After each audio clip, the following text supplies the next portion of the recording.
welcome. Good evening. I'm supposed to say good evening. I didn't last week either. Slipping here in my basement. No rules of the road. Well, I'm going to get to a few more requests. Also, one of my requests for myself was to just be like a better show host and do the things that normal show hosts would do. Like, hey, welcome to All Four Songs, episode 8, live from my basement. Today, we have some really great guests today. Nathan Moore, great song influence for me, great friend. I've had some times with him.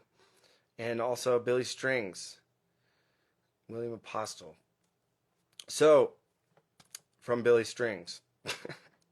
I like it when people's names are their bands, so you can say Phoffman from Phoffman.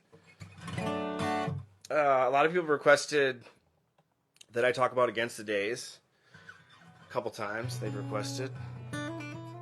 I co-wrote this song with my friend Aaron Allen, who co-wrote and wrote many lyrics I love for Joshua Davis.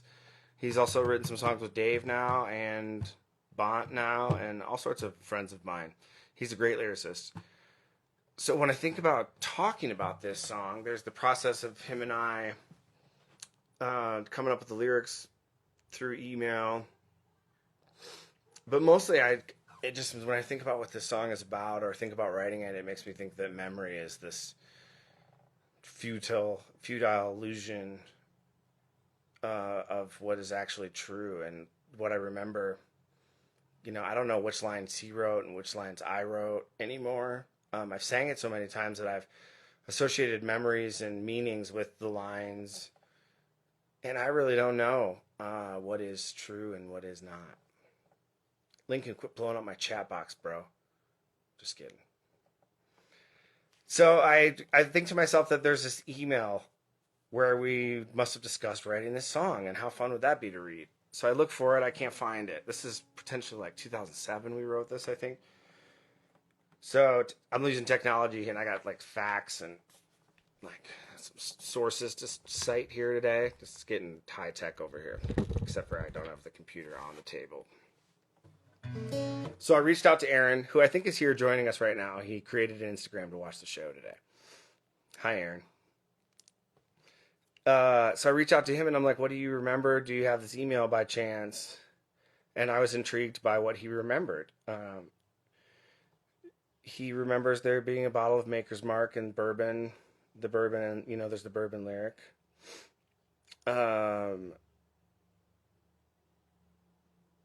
That I gave him shouldn't be waiting for a clear sign to make a move. And then he recalls maybe writing, while these bourbon bottles mark the moments that we lose. He says that I gave him the first line, gonna settle down easy, and says that he tried to write a negative reverse image, night falls, sunrise, up, down, and notes the carpe diem style to the song, or a theme, and just kind of bounced around a lot of those ideas. I thought this was really interesting. He said this today, that when I gave him no fear to test our fate, he recalls thinking that was the thesis of the song. I like that interpretation. I wouldn't have remembered that I came up with that line. I'm impressed, Aaron. So I start looking for all these emails, and then I remember that I think I have the paper that I printed from the emails when I wrote the song. And it's been in my guitar case this whole time, I think. So for 13 years, I've had this email in my guitar case. Which makes me realize that I think this may be one of the first songs I wrote on this guitar. This is my Robinson guitar, made in Kalamazoo. The original email from Aaron Allen, 13 years old. It'd be fun to ask a bunch of guitar players what they have in their case that's been in there for a really long time. Side note, I did not read these lyrics before we started because I would have never got the real lyrics right. So we'll go there in a minute. I'm going to read you a little bit of this email from him because I found it to be very interesting, and it's easier than interviewing myself. So there's one email below where he talks about some basic stuff, using images and avoiding vague generalizations, something, this thing, which I do a lot of. Aaron and I disagree on that, I guess.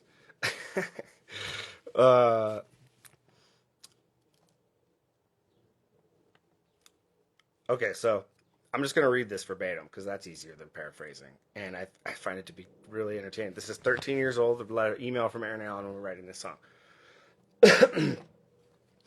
I could be way off here. Email is a limited medium. But I think the song is about existential despair.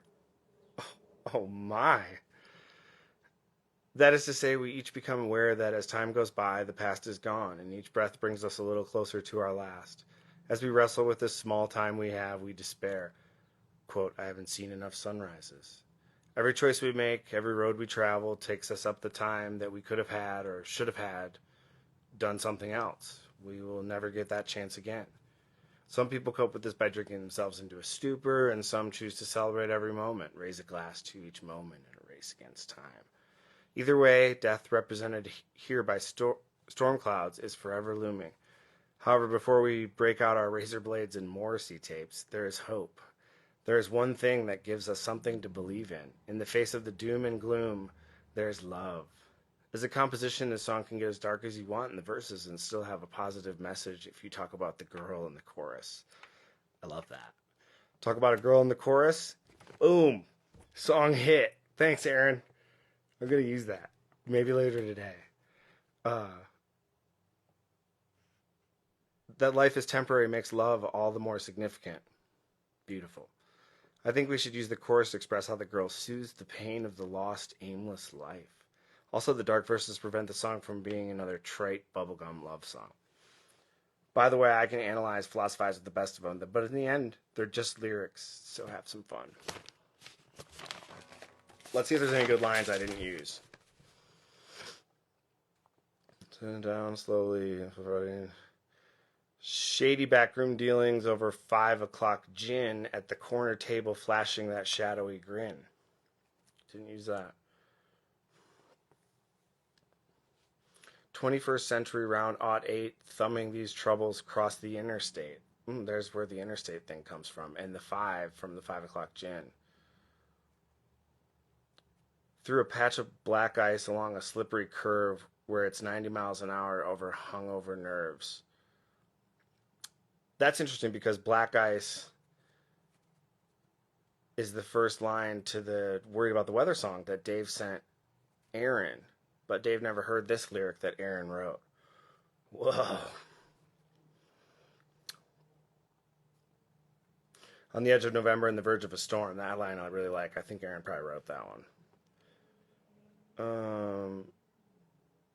Lost outside of Lexington, 3 stars in the sky, until warrior clouds gather, dragging judgment behind. Like 18 wheels of charity taking us in, 7 desperate minutes before the thunder begins. Wow. Cool. So, Against the Days by Aaron Allen and Phoffman.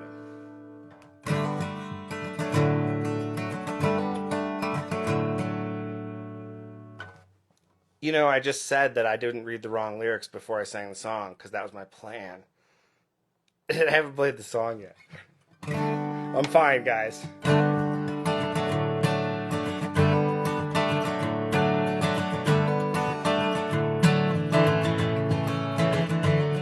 gonna settle down slowly. Night falls right in me yet. I haven't seen enough sunrises. Don't have time to forget.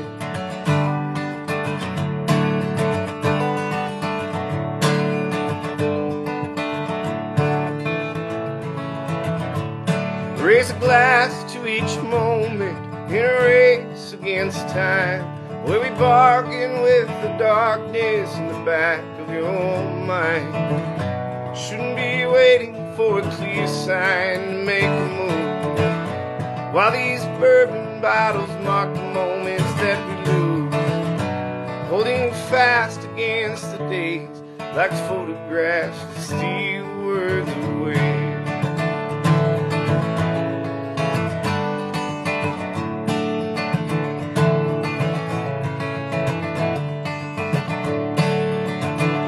Way down gravel back roads where we turn just to leave.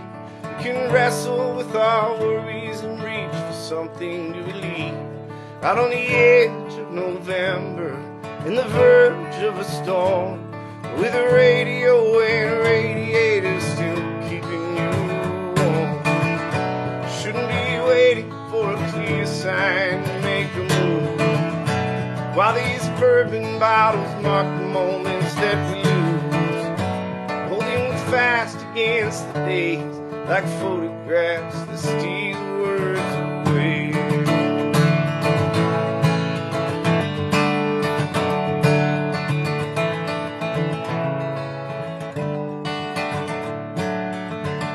Yeah, we're thumbing our troubles across these 5 interstates, through shady backroom evening with no fear to test our fate, while the wealth of the world is in 53 cards, like two-headed nickels down dark boulevard. Shouldn't be waiting for a clear sign to make a move, while these bourbon bottles mark the moments that we lose, holding fast against the days like photographs that steal words away, like photographs that steal words away.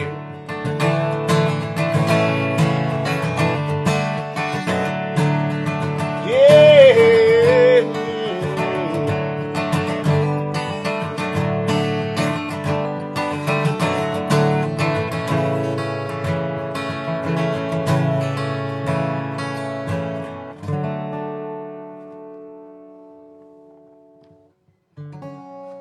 Thank you. Against the Days from the album 5 Interstates, named after the song Against the Days.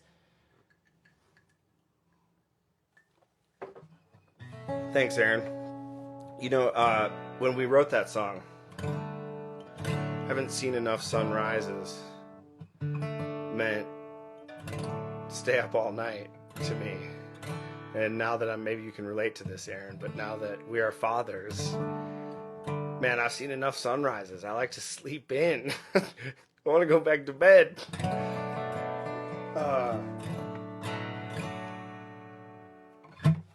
All right.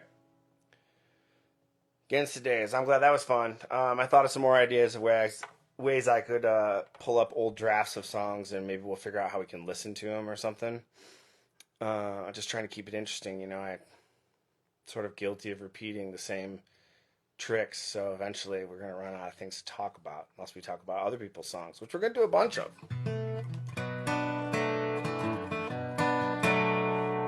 Trying to catch me a Jesus. Anyway, I'm going to play I'd Probably Kill You next. You already played this with Dave, but I don't think I talked about it too much. If you're curious of whether I'm wrong or not, you can go to my YouTube channel and watch repeats. You can watch the previous episodes, and you can fact check me yourself. Maybe I'm repeating myself right now after talking about repeating myself. But I have to play this song, I feel like, because I already played Demons, and we talked about that. That's very Nathan Moore specific, as he'll recall, and maybe we'll talk about. But I'd Probably Kill You I wrote after seeing Surprise Me Mr. Davis at the High Sierra Music Festival, like a late night show at 4 in the morning or something. Nathan was the songwriter and singer for that band. And I walked in there, and they had these like bolo ties on, and everybody at High Sierra is playing, you know, psychedelic hippie jam music, and, you know, just like all this like kind of psychedelic hippie jam music, right? And then I come in here, and it's like this songwriter, cowboy, late night, tough thing going on. More of the Slip. Yeah, you're right, Mario. The Bar Brothers. It's like that. Well, I'm going to talk to Nathan about this, but the Surprise Mr. Davis is like Slip plus Nathan. So I walk in there, and I'm having kind of a wild night. I'm having some alone time, you know? And I'm just floored by this band. I think it's so cool. And my first thought is that I'm upset I didn't think of it first. You know, I'm like, man, psychedelic country cowboy songwriter, which is different than psychedelic hippie jam. So I write this song, I'd Probably Kill You, about that feeling of, you know, admiring something so much that you wish it didn't exist so that you could create it. There's some other things I was thinking about when I wrote the song, you know, specific references to things that were frustrating me about not coming up with creative ideas I loved first, but the song's also pretty. I was reminded yesterday listening to some Fish 93 that this song is very much influenced by Way, a song I love. I'd like to cut your head off so I can weigh it. What do you say? It's got that kind of like ragtimey, weird circus thing. So also the reason I must play this song is because we have changed one of the lyrics to the name Billy Strings in the song. Aaron would appreciate, because it used to be, I'd like to burn your house down if I was somehow sure that your things were in there. And Aaron would say, I try to avoid saying the word thing or something. I always think, what thing? There has to be a word more interesting. But never say never. So we changed it to Billy Strings. And a lot of people might think we have like a rap beef, East Coast, West Coast, me and Billy, but we're great friends, and the song is actually about great admiration. So for both my guests, Nathan and Billy, I'd probably kill you.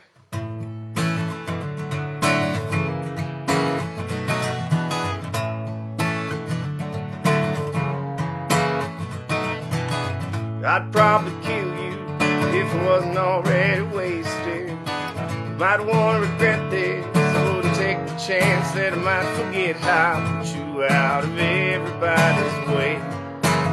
'Cause you're so damn fabulous, you didn't even think of saving something. I want to be just like you, but I can't say it. You're something I thought of first, just didn't make it. You ended up just like me, so much better.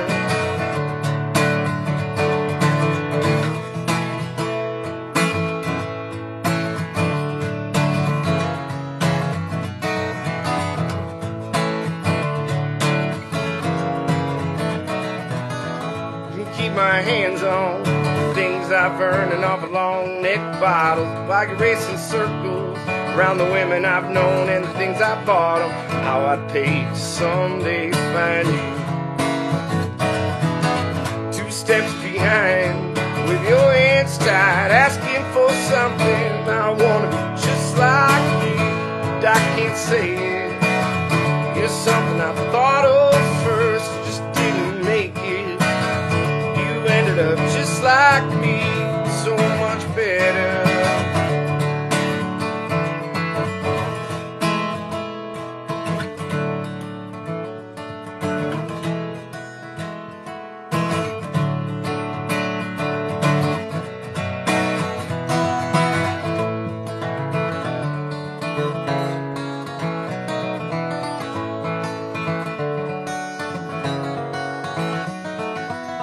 Might burn your house down if I was somehow sure the Billy Strings was in there. Wouldn't want to bring you any more unneeded sympathy. Bet you never struggle on your own. 'Cause your people love you, they would never dream of letting you suffer. I wanna be just like you, but I can't say it. Just something I thought of first, just didn't make it. Ended up just like me, so much better.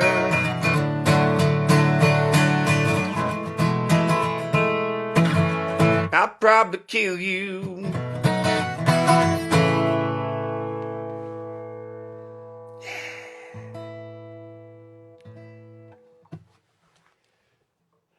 All right, we'll see if Nathan will still join the show now that I've confessed my desire of homicidal jealousy. All right, Mr. Nathan Moore, ladies and gentlemen. More. Whoa, Nathan Moore. I can relate. Hey, what's up, buddy? Wow, this is fun. Yeah, dude. Hanging out in Instagram. It's like finding a new bar. Yeah, it is for you. Welcome to your new club. I like it in here. It's nice. Yeah, man. Good to see you, dude. Good to see you too. Is this working? Yeah, you sound great. Look good. Your beard is nice. Yeah. I had mine going into the quarantine, so it's not my quarantine badge. Yeah, I didn't actually. I shaved mine right before it started for Dave's birthday. So this like full quarantine, You're full on beard. back. People were upset about it. They were like, "How could you?" And they really got what they asked for. They didn't have to come see a show without me having a beard. It's your fault. Uh, well, dude, you've it's good to have you here. You've come up a lot. We had a big talk about the Demons night, having the song jam with you, and now I've played "Kill You" twice. I don't know if I ever told you I wrote that song about surprising Mr. Davis No, at I High never heard Sierra. that story. I loved hearing that story. It's classic. Yeah, and it was like a late night show. Tell me about that band a little bit. Like, how does like Surprise you're me, Mr. Davis. yeah. Well, shoot, I met when I guess it'd be like '99 when I ran into the Slip at High Sierra and completely just immediately fell in love with that band and then when they were pulling out of the festival, I ran and stopped their van because I hadn't made the connection, and they were just leaving, and I ran and stopped the van, and Brad rolled down the window, and I just told him, I was like, man, I just love your band so much. And they had caught my band, The Musement, and had really loved our band, so it was a little bit mutual. So we made plans to get in touch, and then I ended up, my band broke up, and I called up my new friend Brad, and we were talking on the phone, and I was like, man, if there's anything you can do to get, because I came back home to Virginia, and they were about to set off on like a 2 or 3 month nationwide tour, and they got me out of the house by letting me be their merch man. So I went on the road with a Slip, and it was like back in the day. I mean, you still do it, but I haven't done this in a long time. But where you're just out for months in a row, just night after night, all across the country, and we just became really good friends. And then I ended up visiting them in Boston, and in a blizzard snowed us in, and we made a recording, and we called the recording "Surprise Me, Mr. Davis," and we were just doing it for fun. I had started a little label in Santa Fe, New Mexico, and it's a lot a lot of dots I'm connecting here really really quick. But Yeah. we put the record out just as a joke, anonymously, with no names listed of who was on it, as "Surprising Mr. Davis." And then, just as a sort of inside joke, we were like, well, we got to tour the album. So we did a week-long tour as "Surprise Me, Mr. Davis," and now the rest is history. Oh man. So you guys kind of wrote that album together, just snowed in. I think there's a song about being snowed in, isn't there? Yeah, Snowed In is on it. Okay. Yeah. Yeah. Well, cool. I loved it, dude. And I wrote a homicidal jealousy song about my experience that night. I love that feeling of getting beat to something you would have wound up at. Like when you see somebody, you're just like, oh, I It's like the should. I know that feeling so well. It's so hard to describe, but it's yeah, it's like the greatest admiration in a way. I mean, it's like it leads people to do some creepy things, like shoot John Lennon or something. But right, right. I'm not. Trust me, we're good. uh, well, yeah, man. Uh, yeah, so we've had some good song times. Nathan Moore does a residency on Jam Cruise where it's just songs all night, and that's something that really changed for me. Because I like rock and roll and I like jamming, and I'm in a bluegrass band, so everybody wants to show off their licks. But you kind of taught me to just be proud of the songs and to be this troubadour. Yeah, And man, I just remembered on Jam Cruise hearing you play song after song after song all night, and you have so many songs. I got Like, maybe too many. can you remember them all? No, no, Good. I wouldn't even try. But yeah, I've been on my show. I've been going live every night for several hours and just singing and playing old videos and stuff. And I've come across so much great footage of those early Spot days where we're just in deep. Yeah. And The just spot. those very early days at the spot when it wasn't like a big thing. It was a little thing or whatever. But there's so many shots just looking at us, just glowing. 5 in the morning on the Yeah. side of a boat in the middle of the sea, Uh, falling in love with each other and yeah. just having a blast. Having a blast, man. It's such a beautiful thing too. Like especially on a place like Jam Cruise, where it's like all these horn players and funk guys that can just like throw down groove all night, and then the acoustic guys out on the patio just playing songs. And You know, maybe I would have, now that I think, I'm sorry to interrupt you, but I no, just got a little inspired thinking about how I really think I owe you guys some credit for the spot even existing, because you guys helped legitimize it the very first year Brian and I did it. Do you remember that? yeah, I remember Brian stomping his foot real Yeah, loud and it was stuff. just And Brian and I. He was young. I was not old, but but I had a lot of history with busking and stuff like that. And the first night, I was like, let's just go find a spot and play some songs. And we went down the first night and ended up playing all night. Then the second night, Brian looks at me around midnight and is like, well, should we go to the spot? And you guys came and played with us, which really helped it sort of legitimize and grow a little bit. It gave it a little bit more magnetism. And by the end of that first trip, it was just Brian and I doing it. Then the next year, surprisingly, Mr. Davis was on the boat, and Brad and Andrew joined me down there. And the rest was history. The next year after that, I was hired to do the spot. It was yeah, such an organic thing. Then I did 10 years in a row, the spot on Jam 10. Cruise. I did 7 in a row, and I felt like, man, I was just like, wow, you did 10. Um, what I was saying is, or going to say is, it's so cool to just like, you exposed to me that like, there's this place for that, for those people. And like, yeah, there's all this flashy funk and party music, but at the core of it all is the songs. And that's such an important thing about my band. It's like, this show is my spot. Like, Right. I think the people that watch this want to come to the show and see the psychedelic thing, but at the core of it, they want to hear about the songs, and that's what matters. And for me, I need that real bad. And you helped me get there, man. So I Well, appreciate that. that's a beautiful thing. It's a beautiful thing. Do you want to play us a song, and then we'll get into some more specific, Yeah, I'll more play you a random song. talk? Okay, So I buddy. should unplug the headphones for the song. Is that what Yeah, you're saying? use your phone mic. Okay. Nathan Moore, y'all.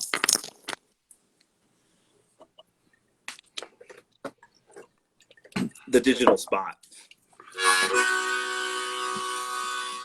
That's all we got these days.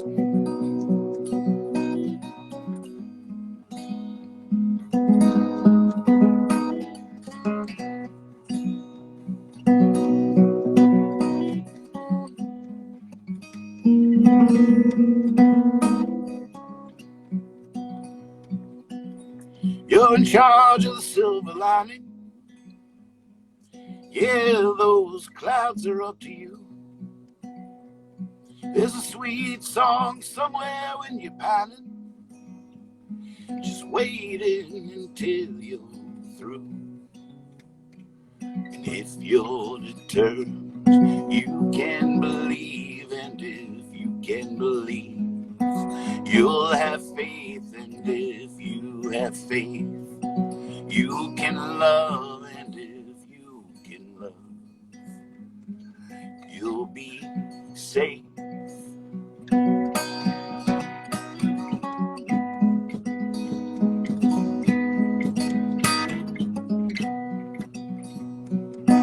You can make everything happen for a reason. There's no tragedy that's not the way to go. That's why there's time, that's why there's seasons. That's just how we roll on down the road. If you're determined, you can believe. And if you can believe, you'll have faith. And if you have faith, you can love. And if you can love, you'll be safe.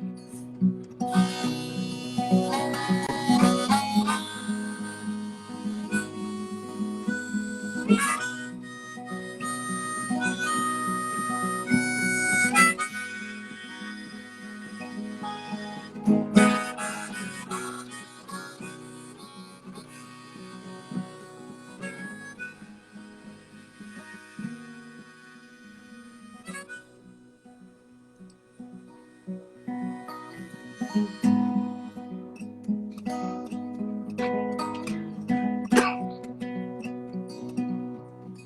don't be too hard on you.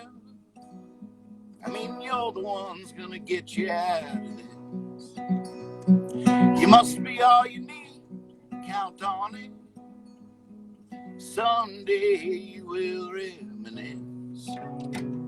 And if you're determined, you can believe. And if you can believe, you'll have faith. And if you have faith, you can love. And if you can love, you'll be safe.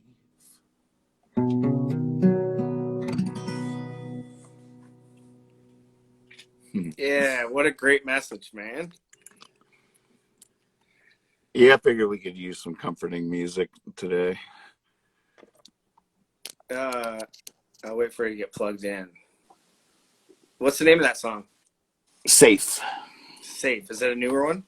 That's an old one, actually. It's one of the older ones I play. It's been requested a lot lately for some reason. Safe. Yeah, safe in love, safe at home. Mm-hmm. I loved it, man. You have this way of just like saying something so. There's this quote I used to love. If what I said is true, then I was right. You just have this way of like, it seems simple, but it's so profound and like has so much gravity in such a small amount of words or something. Unlike what I'm saying right now. I wanted to ask you about your influences, man. I've never heard you play a song you didn't write, I don't think. So Yeah, I don't do a lot of covers. I never feel like I can really do them justice. I Every bet you now could. every now and again, I find this. There's that old thing of like, don't cover a song unless you can do it better than the original. And I don't. I've just never felt that way Dude, you can't play about your it. own songs wrong either, Right. That's where I learned it first in high school. Is I just got sick of people going, "You're playing it wrong, man." Yeah, I So it's play them like, you wrong. know what? No one's ever going to say that to me ever again, and I know how. You're playing. So what were early influences like for you then? I mentioned you started playing guitar when you were a kid, and uh, Hmm. where's Yeah, this? definitely. Like the very first influence was my dad's 45s collection.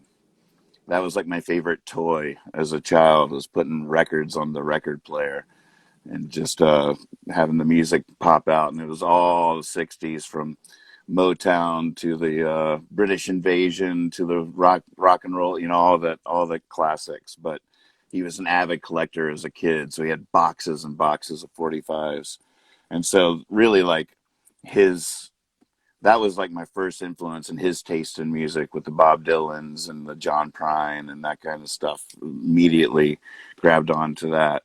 But then, I was 12 years old when video killed the radio star and the birth of MTV. And then I was a little skate punk listening to Minor Threat and jumping off Coke machines and stuff. So the the influences are pretty vast. It's on my show I've been playing with loops and stuff like that, and really like that's as folk and as organic and natural than anything else I would ever do to a certain extent. Yeah, you didn't exactly go through a new wave phase or something. Right. Billy, who's on next, is also that sort of steeped in bluegrass and acoustic music and went through a rock and roll rebellious phase. I think we all kind of did. It makes you realize that there's something kind of similar. Like Bob Dylan was the skater punk of his day. Hey, absolutely, So, absolutely. That um, that punk ethos is quite a thing. It's I don't there's always got to be that element, I think. I don't even know. It's almost indescribable, but you know it when you see it. There's just something irreverent, something challenging, a little bit angry, but at the same time doing something about it in a prankster kind of way. I don't know. It's about not taking anything too seriously, especially um, authority. yeah, I there's like you say it's like there's some rebellion there, but there's hope in the song. Like Yeah, well, writing a song that's rebellious and stands up to an idea that needs to be broken down. It means there's hope to break it down. Like, right. Now, I think that might come from somewhere. That's not punk. I'm not sure punk is really the source of much hope. They're always that's the other side of the coin that has to be there for people that's like us Peter that want to Tosh. actually like build something sustainable. You know, you got to have that part of you that wants to burn it all down, but then the other part that wants to grow something from that that's sustainable and nourishing and all those things that make us more well-rounded than just a bunch of punks. Yeah. So were you?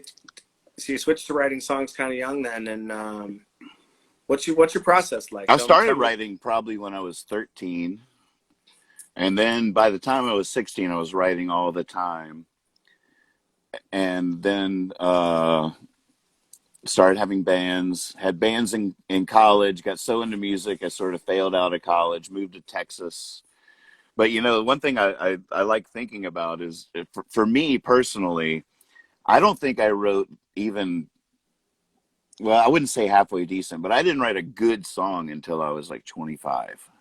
I'd probably written like 1,000 songs before they even started to get sort of good. Which is I don't know. That's part of my that's part of my appreciation or presence or something. I think because I didn't come out of the gate with an obvious gift like, oh, this kid is really going. No one ever thought that when they heard me when I was in high school or college, like this guy's really going somewhere. It was just always like, this guy won't stop. That's how you get somewhere That's sometimes. it, and that's exactly right. Was talking with somebody else on one of these, and it was just like talked about how those first couple songs you got to get out all your admiration for everything that's influenced you, and you got to get all the cliches out of your system before you can find your voice. It's I true. wrote some pretty bad songs. One of the first songs I wrote for Greensky Bluegrass, the chorus was, ooh, bust out here. A one night stand intrigues a man. Stronger man than I is the man that can love a woman just for a moment. Oh, I know it because we still sing it all the time to mock me. Uh, You know, I know man. a lot of people that I think, would have been great songwriters if they had been willing to write bad songs. They stopped. They would write a song and it wasn't up to their standards, and they were so debilitated by that. Like, but if I know that if they had just kept going and kept writing bad songs, they would have been some of the best songwriters on the planet. But they were thwarted by not being able to come out of the gate at that where they wanted to be. They had too good a taste. That's why I think they'd be really good writers if they'd stuck with it, Too good because a taste, yeah. This you it was the their self taste. editor. You got to silence the editor in your mind. When you write, do you just kind of like start singing a song and go for it, or do you deliberate over it for a while, or I'm sure it's different every time, but what's the usual It's like? 9 out of 10 times it's got it has it's almost like a a fruit, a low hanging fruit in a tree. I mean, it's just got to be it. I never work on it. I never have an idea and say, oh, I got to do this or anything. I just pick up the guitar or sit down at the piano or pick up the ukulele or some instrument, start playing, and there's a song there. Mm-hmm. It's like hunting an animal or something. The animal is it's either there or it's not. I can't make it up. All I can do is walk into the woods with my net and and hope that there's something for me to catch there. Settle a And snare in the. I'll go months sometimes walking into the woods and not seeing a single thing and thinking that there's just no creatures left on this earth for me to catch in my net. And it's a mystical thing. I wish I could be more, um, I wish I understood it better and I could be more purposeful about it and I could just intend to write something and it would be good. But I've been surprised by every song of mine that I've ever written that I like. That's pretty romantic, man. Is it? I think so. I do. I watched the Catch Me at Jesus video today. I was looking for something else, and that brought back some memories. But I guess I had forgotten you told me that magic story that you wrote that song in Michigan.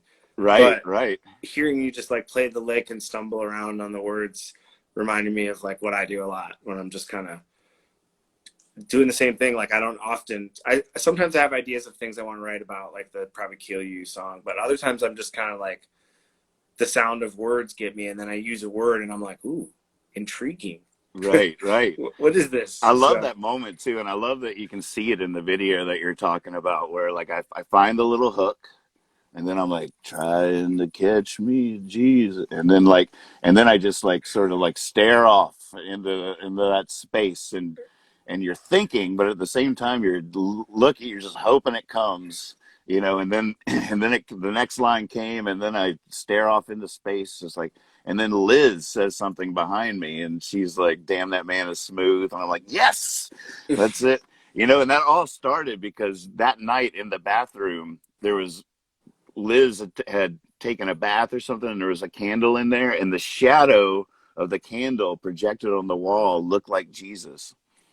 shadows on the bathroom wall. Yep, that really happened. If that hadn't happened, that song wouldn't exist. Wow, I love that song. I love that whole hippie fiasco rides again thing you did was so cool. Like just like your own story and your own path. Um, you kind of just traveled the country and reached out to people and were like, if you'd like me to come to play for you, I'll come. And just like went out with no roadmap for a long time, right? Over a For a year. long time, it was well, yeah. The first one was 4 months, and we were streaming 24/7 and only playing where we were invited. So people were watching us live on the internet and being like, "Hey, we should host a fiasco." And they would just go to the website, fill out a form. We needed $500, a bottle of Maker's Mark, and a place for us all to sleep. And if you met those requirements, we played every single invitation we got. Four Oh months. man, so cool, so cool. So what I'm doing, once we went into quarantine, once we went into lockdown, and I sort of just had this flash, and I was like, we have to fire the hippie fiasco rides again back up. I don't know. I guess my I had an instinct that live streaming was about to become really important, and there's part of the whole hippie fiasco rides again thing is that we got a lemon. That's backwards, but it was all about not just that, like, when life gives you lemons, make lemonade, but that, like, when life gives you lemons, maybe this is a huge opportunity to look at things completely different. And it just fits. So I've been doing hippie fiasco rides again. I've been encouraged. I'd love for your listeners and people watching, if you are so inclined, please subscribe to Hippie Fiasco Rides Again on YouTube. I've been going live every night for hours and hours, and I just on Facebook at the moment, but I upload the show to the YouTube channel every morning, and eventually we're going to have a YouTube channel for the latest Hippie Fiasco Rides Again.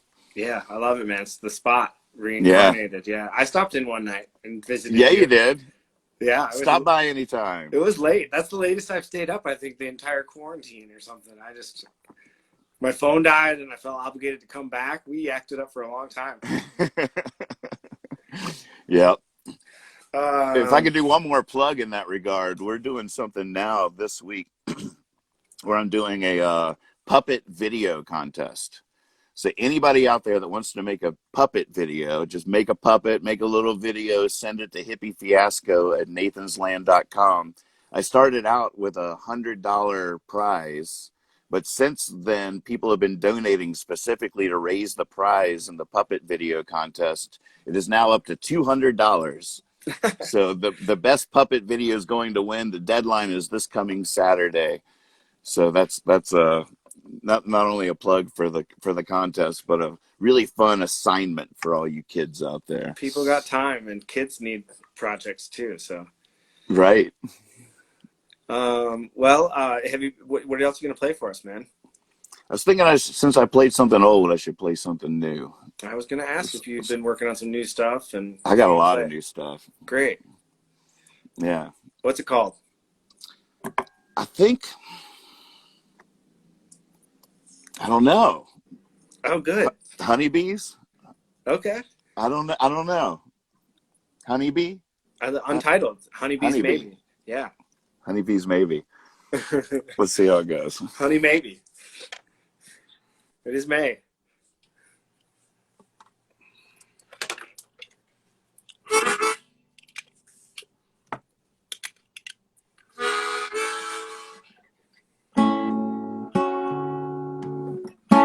Yeah, name it.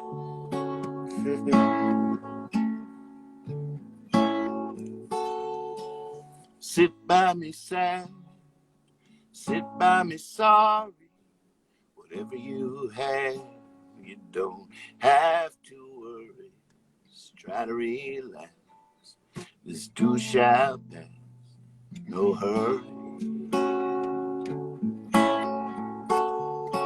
I know it's a drag. Seems like there's always a season like we never had. But we both know the reason that it ain't so bad. In fact, sometimes it's downright easy. As long as we stay together, we'll always have forever. In all the lousy weather, just get it out and just let it out.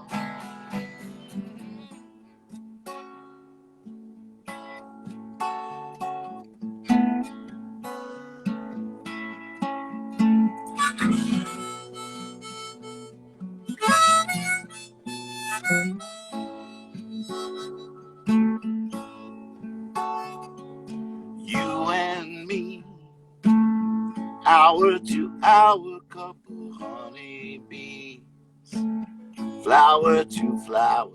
Come on, honey, let's use our superpowers. As long as we stay together, we'll always have forever. In all the lousy weather, just get it out and just let it out.